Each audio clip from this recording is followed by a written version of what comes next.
ಕಬಿನಿ ಅರಣ್ಯ ಪ್ರದೇಶವು ನಾಗರಹೊಳೆಯ ಭಾಗ ನಿಜವಾಗಿಯೂ ಒಂದು ಅದ್ಭುತವಾದ ಆಶ್ರಯ ತಾಣ. ಅಲ್ಲಿರುವ ವನ್ಯಜೀವಿಗಳು. ಭಾರತೀಯ ಆನೆಗಳು ಏಷ್ಯಾದಲ್ಲೇ ಅತಿ ದೊಡ್ಡ ಆನೆಗಳ ಹಿಂಡಿಗೆ ಇದು ಪ್ರಸಿದ್ಧ. ಹುಲಿಗಳು. ಇಲ್ಲಿನ ಕಾಡುಗಳು ಹುಲಿ ಸಂರಕ್ಷಣೆಗೆ ಅತ್ಯಂತ ಪ್ರಮುಖವಾದವು. ಚಿರತೆಗಳು, ಲೋಪಾರ್ಡ್ಸ್, ಕಪ್ಪು ಚಿರತೆ, ಬ್ಲಾಕ್ ಪ್ಯಾಂಥರ್ ಸೇರಿದಂತೆ ಚಿರತೆಗಳನ್ನು ನೋಡಲು ಇದೊಂದು ಅಪೂರ್ವ ಸ್ಥಳ. ಜಿಂಕೆಗಳು ಮತ್ತು ಕಾಡೆಮ್ಮೆಗಳು ಅನೇಕ ಸಸ್ಯಾಹಾರಿ ಪ್ರಾಣಿಗಳ ಸುರಕ್ಷಿತ ನೆಲೆ. ನಾವೆಲ್ಲರೂ ಆ ಪ್ರಾಣಿ ಸಂಕುಲವನ್ನು ಮತ್ತು ಅವುಗಳ ನೆಲೆಬೀಡಾದ ಕಬಿನಿಯನ್ನು ಉಳಿಸಲು ಪ್ರಯತ್ನಿಸೋಣ. ನಮ್ಮ ನಾಡಗೀತೆಯು ಹೇಳುವಂತೆ ಕರ್ನಾಟಕವು ನದಿವನಗಳ ಬೀಡು, ಅಂದರೆ ನದಿಗಳು ಮತ್ತು ದಟ್ಟ ಕಾಡುಗಳಿಗೆ ಆಶ್ರಯ ತಾಣ.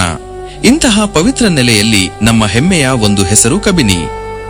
ಕಬಿನಿ ಕೇವಲ ಒಂದು ನದಿಯಲ್ಲ, ಅದು ನಾಗರಹೊಳೆಯ ದಟ್ಟವನಕ್ಕೆ ಜೀವ ಕೊಡುವ, ಲಕ್ಷಾಂತರ ವನ್ಯಜೀವಿಗಳಿಗೆ ಆಸರೆ ನೀಡುವ ಜೀವನಾಡಿ.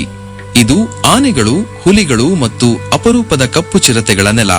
ಕಬಿನಿ ಎಂದರೆ ನದಿಯ ಜೀವ, ಹಸಿರು ಕಾಡಿನ ನಡುವೆ ಹರಿಯುವ ನೀರು, ವನದ ಆಶ್ರಯ, ದೇಶದ ದೊಡ್ಡ ಆನೆಗಳ ಹಿಂಡಿಗೆ ತಾಯಿಬೇರು.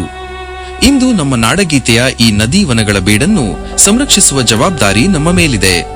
ಕಬಿನಿಯನ್ನು ರಕ್ಷಿಸುವುದೆಂದರೆ ಕೇವಲ ಕಾಡನ್ನು ಉಳಿಸುವುದಲ್ಲ, ಅದು ನಮ್ಮ ನಾಡಿನ ಜೀವವನ್ನೇ ಉಳಿಸುವುದು. ಬನ್ನಿ ಇಂದೇ ನಿರ್ಧರಿಸೋಣ. ನಮ್ಮ ಮಕ್ಕಳಿಗೂ ನದಿವನಗಳ ಬೀಡಿನ ಸೌಂದರ್ಯವನ್ನು ಕಾಣುವ ಅವಕಾಶ ಸಿಗಲಿ.